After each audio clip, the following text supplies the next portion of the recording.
Buenas noches, queridos hermanos y hermanas. Otra vez nos juntamos en adoración a nuestro Dios en este devocional y estudio de la palabra de jueves.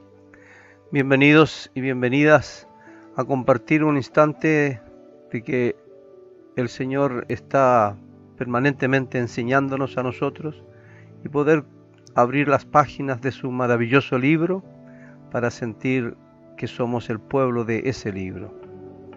Les invito a orar.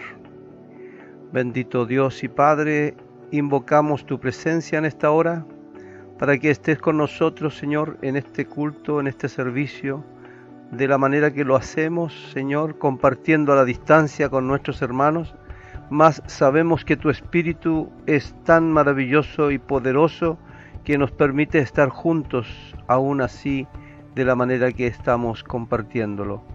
Señor, queremos que estés con nosotros en cada hogar, en cada casa, hablándonos, Señor, y poniendo tu oído y tus manos bondadosas sobre nosotros.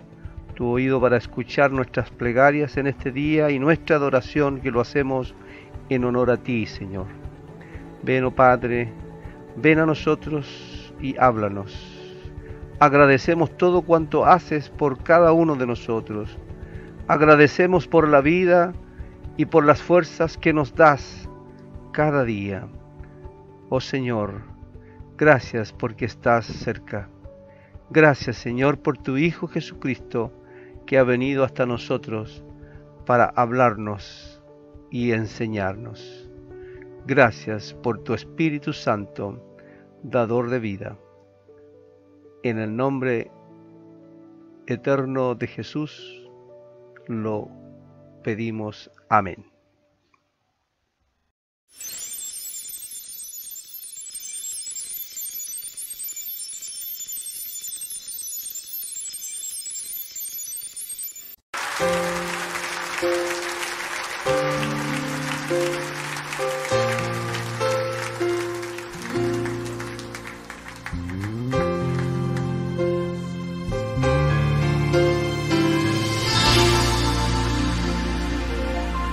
Hacemos hoy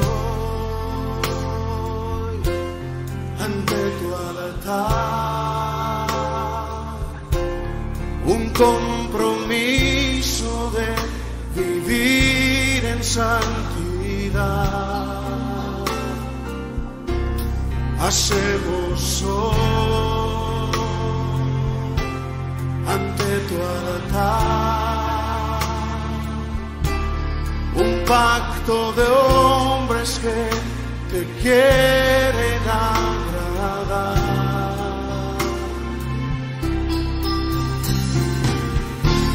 Con manos limpias, corazón puro para ti.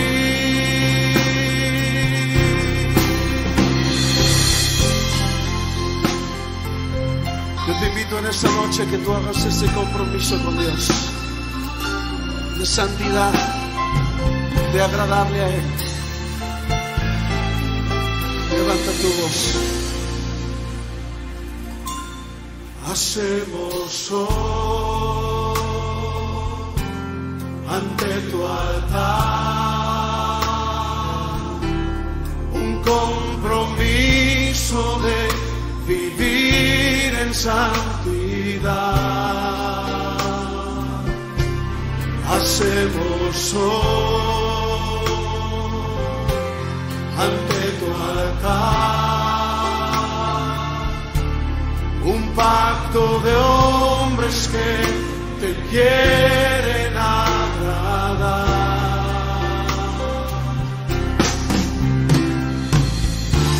Con manos limpias, corazón puro para ti. Dile: cuidaré mis ojos, cuidaré mis ojos, cuidaré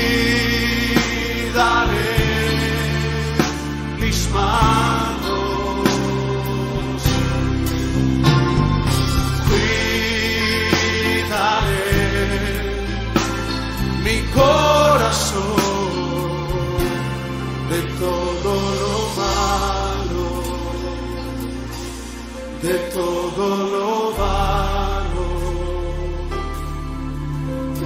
no te quiero fallar jamás. Cuidaré mis ojos, cuidaré mis ojos,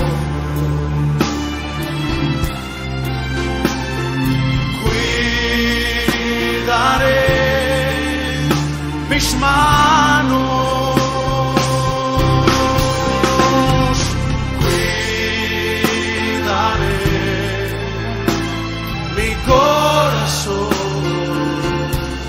de todo lo malo,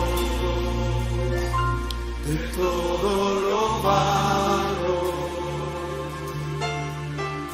No te quiero fallar jamás.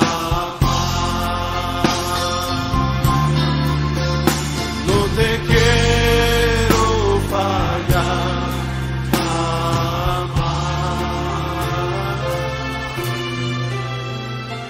No te quiero fallar jamás.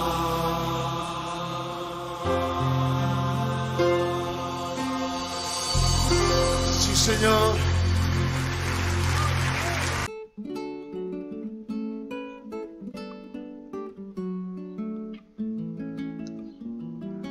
Por lo cual te aconsejo que avives el fuego del don de Dios que está en ti por la imposición de mis manos.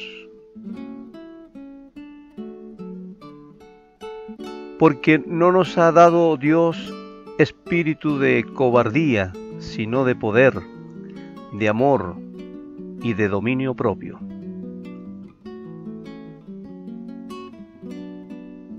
Por tanto, no te avergüences de dar testimonio de nuestro Señor, ni de mí, preso suyo, sino participa de las aflicciones por el Evangelio según el poder de Dios.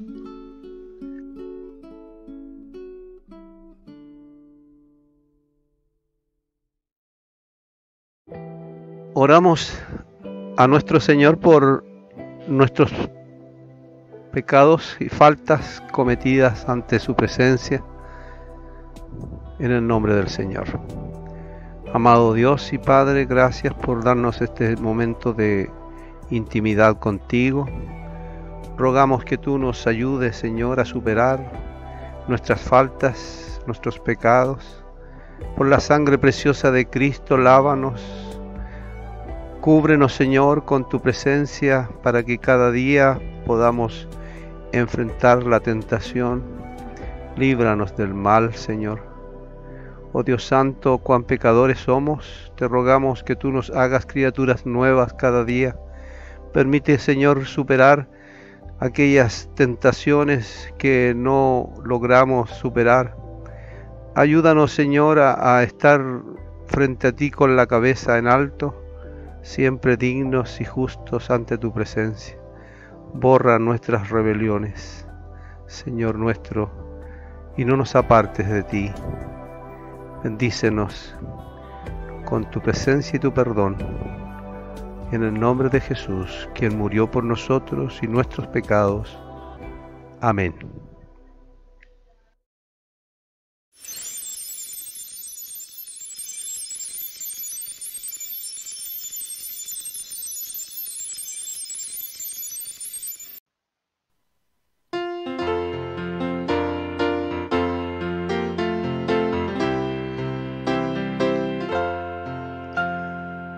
Oh Cristo, tu ayuda yo quiero tener en todas las luchas que agitan mi ser. Tan solo tú puedes la vida salvar, tú solo la fuerza le puedes prestar.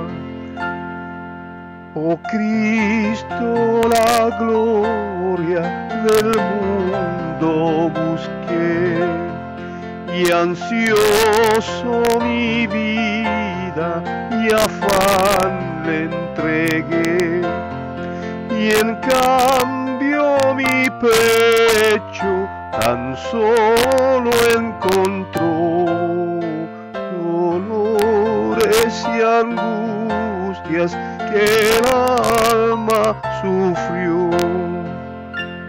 Oh Cristo, yo quiero llegar a vivir de aquellos alientos que tú haces sentir al alma que huyendo del mal tentador se vuelve anhelante, se vuelve a tu amor. Oh Cristo, yo quiero tus huellas seguir y gracia constante de ti recibir, hallar en mis noches contigo la luz y alivio a mis penas al pie de la cruz.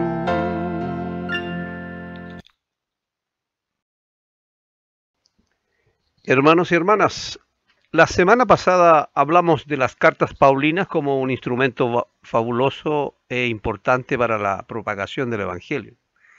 Como la estrategia, especialmente las cartas personales o las cartas pastorales, que fueron a Timoteo, a Tito, a Filemón, aquellas cartas que sirvieron para estructurar una idea de la doctrina verdadera frente a las doctrinas falsas que se propagaban por esos tiempos.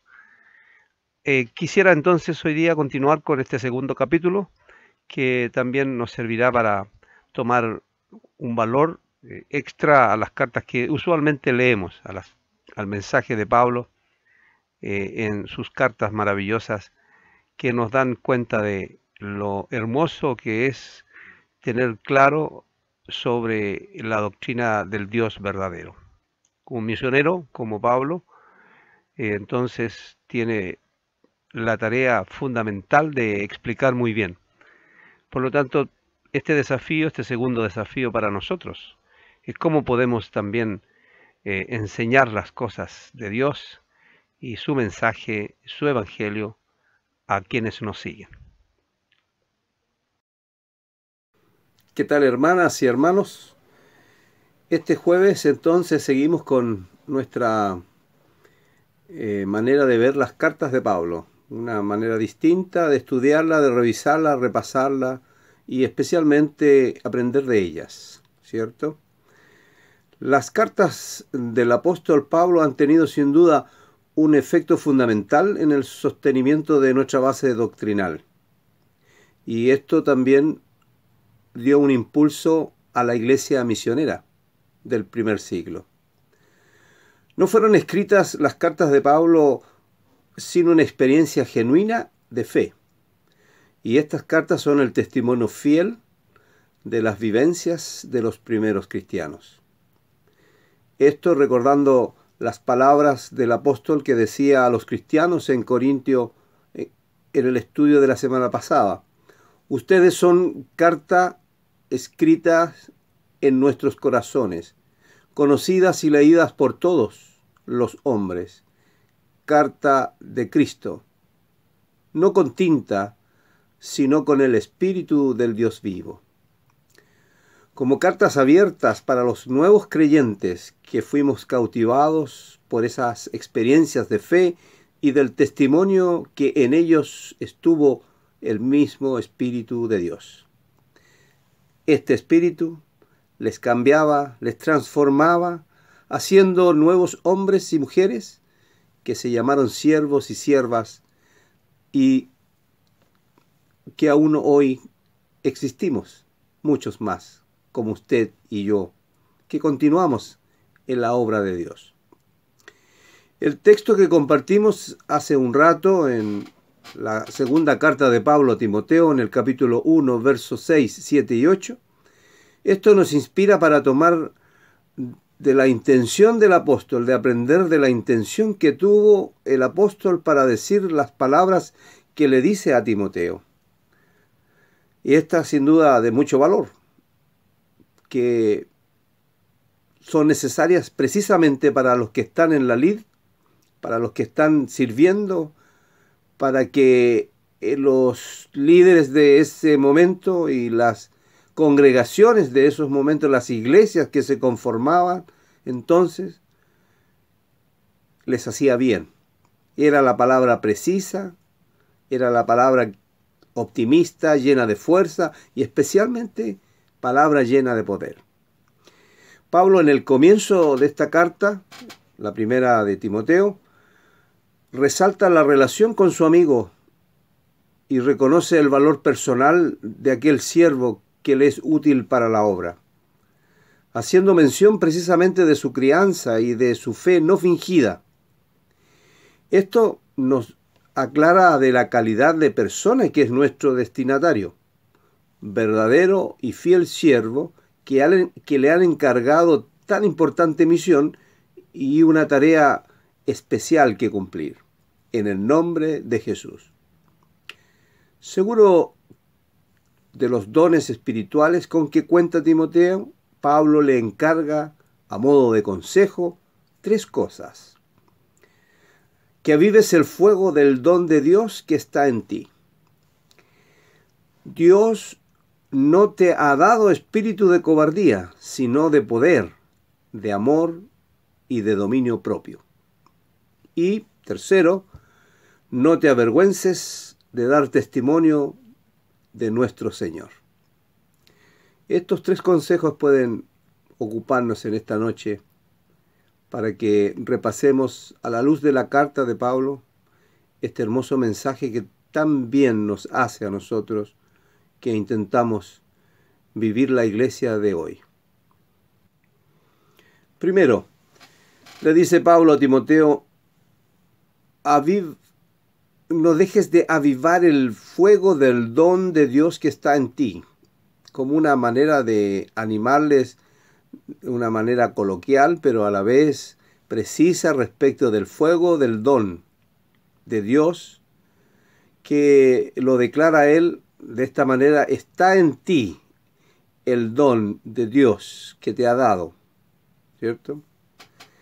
En los tiempos de Pablo y Timoteo y de los que creían en Jesús y que aceptaban la nueva vida que recibían por la gracia bendita de Dios, el don reconocido y probado, este don que describe Pablo en Timoteo, no es nada más y nada menos que el Espíritu Santo.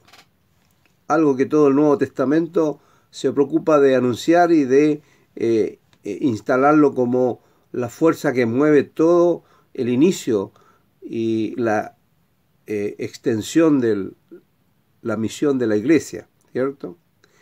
Esto obviamente ha motivado a los creyentes de ese tiempo y hasta los creyentes de este tiempo a creer, una vez que es confirmado que esto es real, al pensamiento que si el Espíritu de Cristo o el Espíritu de Dios está con nosotros, no podemos dejar que todo cuanto ocurre a nuestro alrededor quede igual como estaba.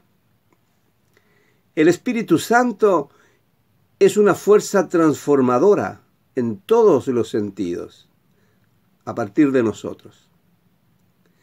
Cambiamos y somos transformados en todo sentido, ya no como el viejo hombre, y entonces pasamos a actuar como hombres nuevos, mujeres nuevas, renacidas, nuevas criaturas. Y en ese espíritu que está en nosotros, que estaba y estuvo en aquellos que creyeron en Cristo y le recibieron, entonces nos dejamos que Él gobierne nuestras vidas y ya no vamos a hacer lo que pensamos, sino lo que el Espíritu piensa de nosotros que hagamos. Es transformador porque no nos cambia solo a nosotros, sino nos cambia el entorno, nos cambia la visión de ver las cosas, las prioridades que tenemos o debemos tener. Nos cambia la manera de amar, de relacionarnos, de hablar, de sentir o de servir. Nada lo deja igual. El poder que hay en el Espíritu Santo es sin duda algo muy potente, ¿no?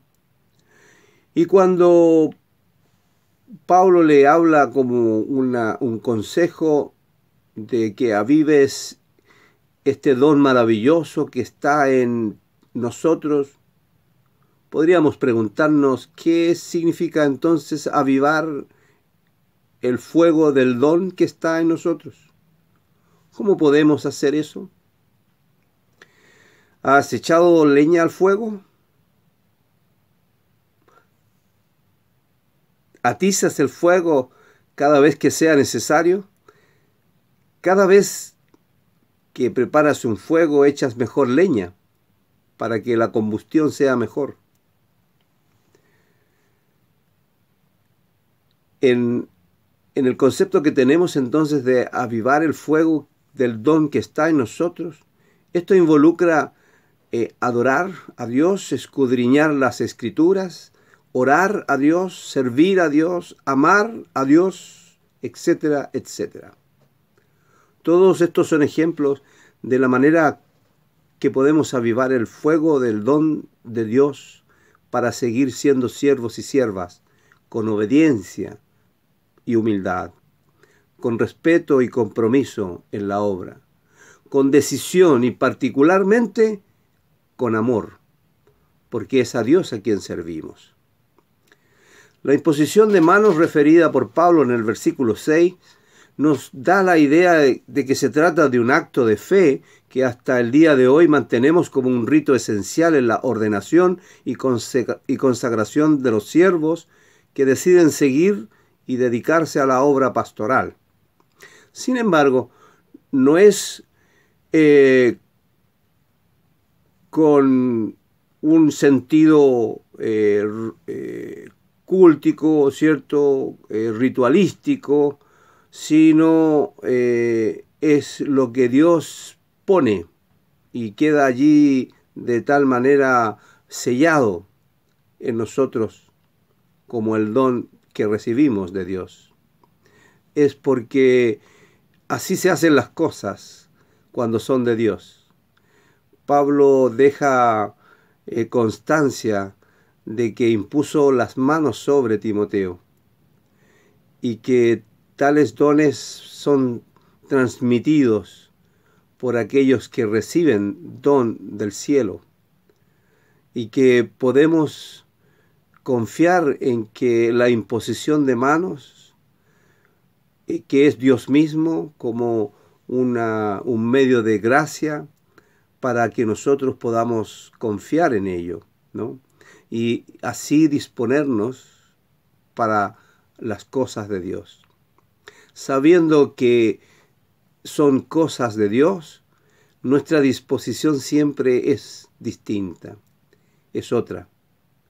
Para seguir adelante, para servir a Dios, inspirados por este don que hay en nosotros, en los que deciden servir al Señor. De esta manera quiere Pablo establecer esta conexión con Timoteo. Que a partir de esta imposición de manos, que no se trató de un juego, que no se trató de una forma liviana, sin sentido, sino que un profundo anhelo de que se depositara en él el don de Dios que también había en el siervo Pablo. El segundo consejo que da Pablo a Timoteo en estos versículos que estamos analizando, a la luz de las cartas de Pablo en general, como el sentido práctico del apóstol para que se fortalezcan las congregaciones y a partir de la enseñanza a los siervos directamente, entonces también está enseñando a las congregaciones, así como a nosotros hoy en día. ¿Qué quiere decir con este segundo consejo? ¿No? En ti, le dice Pablo a Timoteo, existe una fuerza porque Dios te ha dado un espíritu de poder, de amor y de dominio propio. Ya lo establece el mismo Pablo en 1 Corintios 1:24 y en Romanos 1:16, que en Cristo y su Evangelio hay poder, y este es poder de Dios para todos. La dimensión universal del mensaje cristiano está en este Espíritu Santo que nos permite llegar a todos sin consideraciones, discriminaciones o limitaciones. La cobardía de aquellos que nunca hacen algo en bien de la obra de Dios impide que el Evangelio y Cristo se enseñe hasta lo último de la tierra. La comisión de Jesús a sus discípulos, incluido Saulo, Pablo, no pasa por el simple conocimiento de tal mandato, que bien conocemos de memoria: ir y predicar el Evangelio a toda criatura, y bautícenles en el nombre del Padre, del Hijo y del Espíritu Santo, enseñándole todas las cosas que yo les he enseñado, y aquí yo estaré con ustedes hasta el fin del mundo. No pasa por solo conocerlo, sino que debe transformarse en acciones, que solo con la ayuda del Espíritu Santo podremos cumplir. A todas las naciones, el Evangelio, bautizar, enseñar, todo lo que Él nos enseñó a nosotros. Esta es la dimensión del poder que hay en el don que ha sido regalado a sus seguidores. Jesús supera la ley. Sin abrogarla o suprimirla, nos permite cumplirla, y en el amor a Dios y al prójimo podemos dar cumplimiento cabal a la voluntad de Dios. En el amor está la clave de la fe y de la comisión de los mandamientos divinos. Es por la fuerza del amor que logramos dar cumplimiento a los requerimientos del Señor, y en el amor de Cristo demostrado en la cruz encontramos la forma de ser y hacer la tarea. Porque de tal manera Dios nos ama, que su Hijo vino para salvarnos, y de tal manera Jesús nos amó, que muriendo por nosotros nos salva de la muerte. ¿Acaso no hay poder en el amor de Dios y en el amor de Cristo? Pablo quiere asegurar y confirmar en Timoteo que no se trata de cualquier siervo que envía el Señor, así como él fue escogido y llamado por Cristo.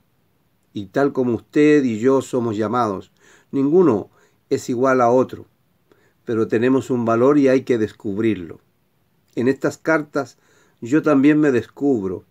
Si no tengo las cualidades de un siervo como este, en que el apóstol puso su mirada y confianza en él, yo aprendo para que el Señor vea en mí los atributos que todavía puedo mostrar.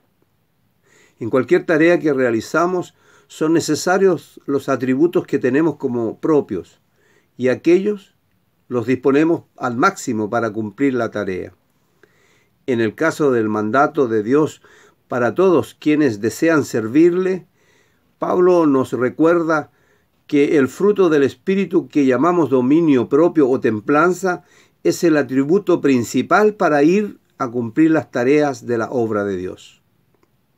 A todos quienes piensan no tener herramientas o armas para enfrentar la difícil tarea, el apóstol recuerda al siervo de Dios que eso nos ha dado Dios, dominio propio. Por esta razón el maestro recuerda al discípulo que ya no cabe la cobardía, porque el Espíritu de Dios nos prepara y nos capacita, y debemos seguir adelante, porque está en nosotros todo lo que el Espíritu Santo produce. Y tercero, finalmente el apóstol instruye a Timoteo y le escribe asegurando que hay ciertos consejos que debe poner atención, en los cuales estamos hoy día conversando. Pablo dice a Timoteo que no te avergüences de dar testimonio del Señor y de él mismo también en su sufrimiento y sus aflicciones por causa del Evangelio.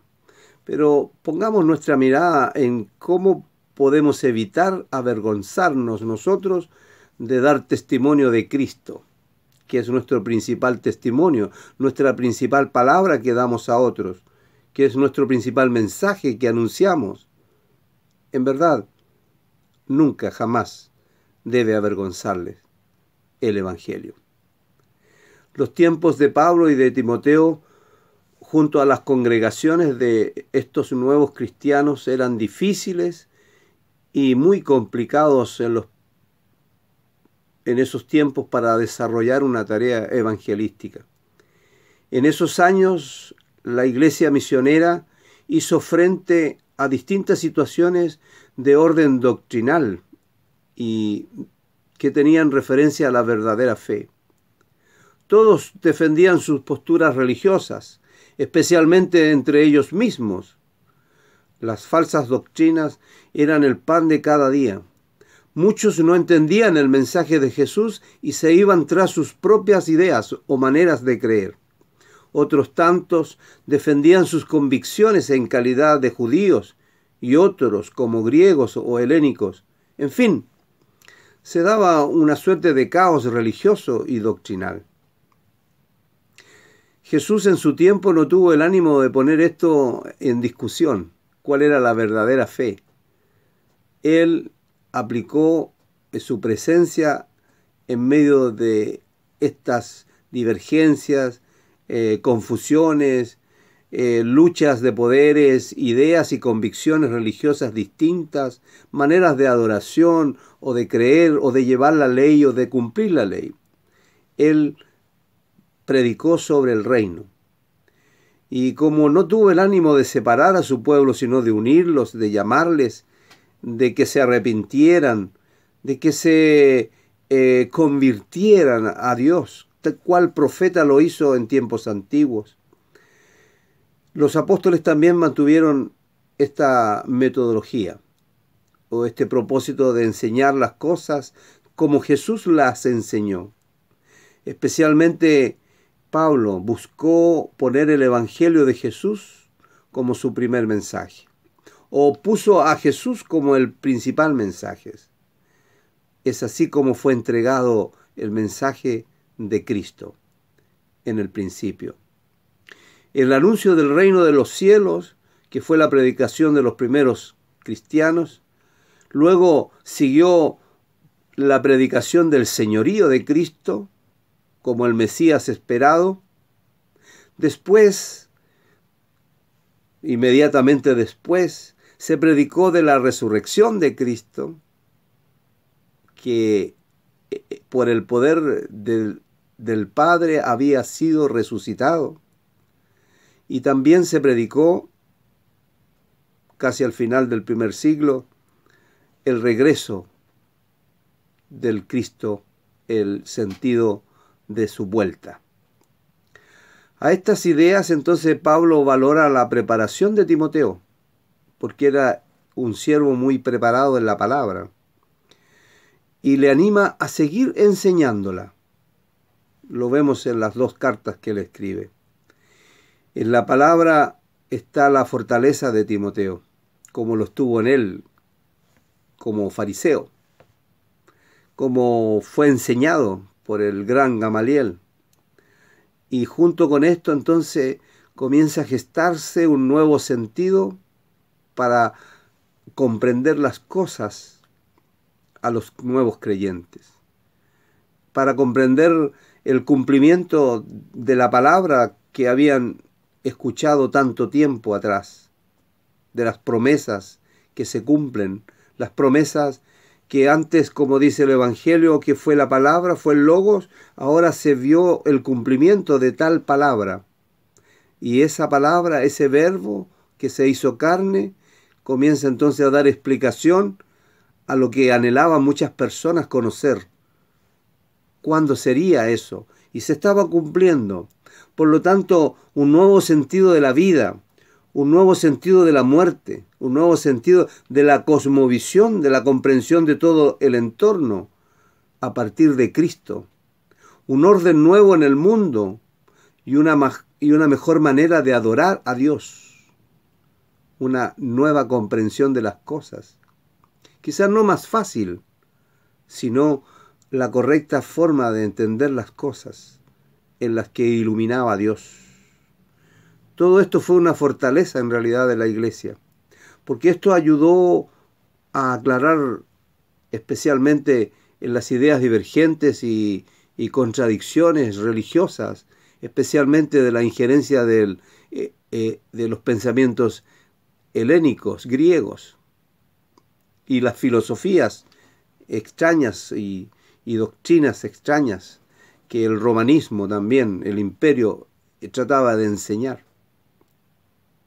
No había, por lo tanto, sentido para tener vergüenza de anunciar a Cristo. Esto fue una fortaleza porque nadie podía avergonzarse del que había resucitado, del que había sido encarnado como Hijo de Dios, Dios mismo entre nosotros, y aquel regreso victorioso del Mesías en los postreros días.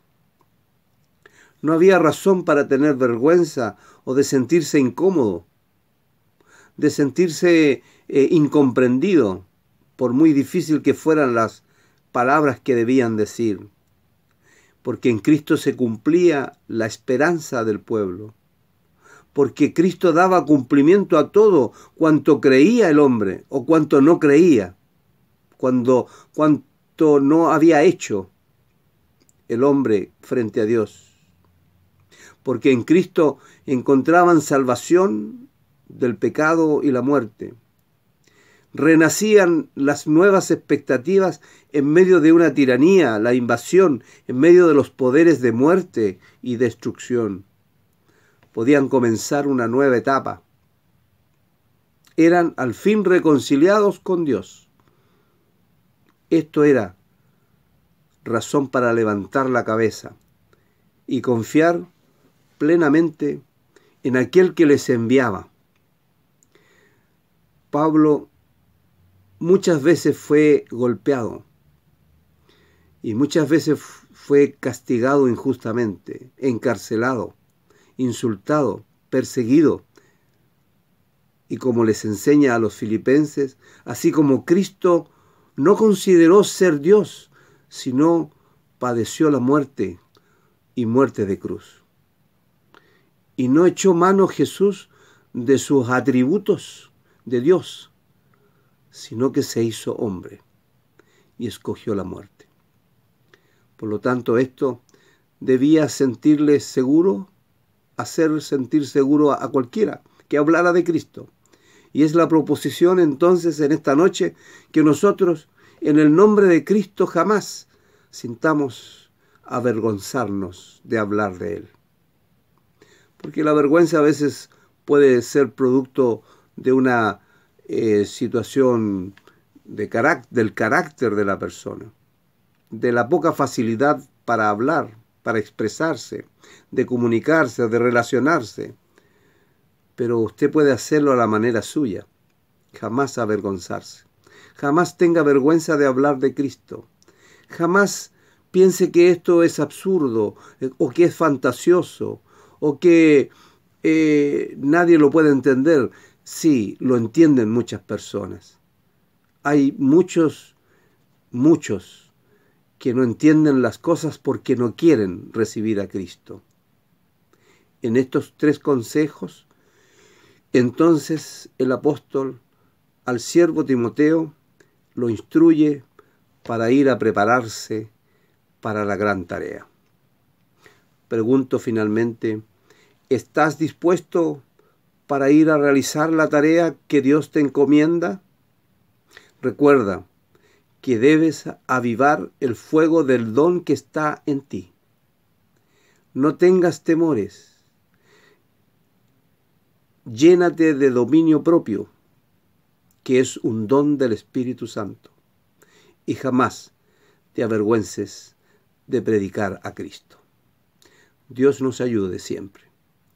En su nombre actuamos, en su nombre le servimos. Amén.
Al terminar nuestro encuentro de hoy, jueves, damos gracias a Dios por habernos reunido y esperando que la palabra haya sido también de edificación, pudiendo sentir que hay mucho más que decir, mucho más que observar, que escudriñar. Les invito a orar para despedirnos, orar por los enfermos y necesitados, que nuestra iglesia siempre se sienta fortalecida por la oración de sus hermanos. Nos vamos a unir en esta oración.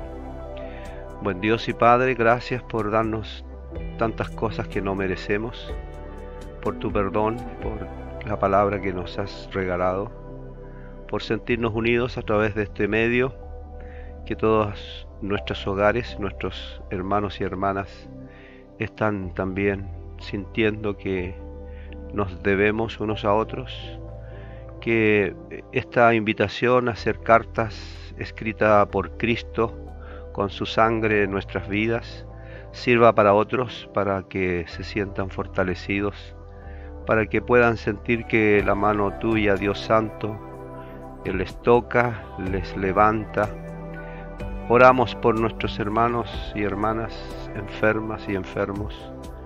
Oramos por nuestros amigos y parientes que están aquejados de una dolencia, y los que están en necesidad, Señor, de un trabajo, de recursos, de su comida. Padre, asísteles, bendíceles grandemente. Oramos por nuestros jóvenes, Señor, para que tengan tranquilidad en estos tiempos. A nuestros niños que están también de alguna manera afectados, las familias, los padres, los profesores, todo, Señor, que tú puedas ayudarnos y bendecirnos. Te rogamos que derrames bendiciones a todos nuestros hogares, que tú te quedes cuidándonos, Señor, cada noche y todo el día. Bendícenos, Señor, en esta hora al despedirnos de este momento, mas no de tu presencia. Tú puedas darnos esa bendición que viene de lo alto, poderosa y tan maravillosa. Con tu bendición del Padre, del Hijo y del Espíritu Santo, a todos nosotros, nuestras familias, hoy y siempre. Amén.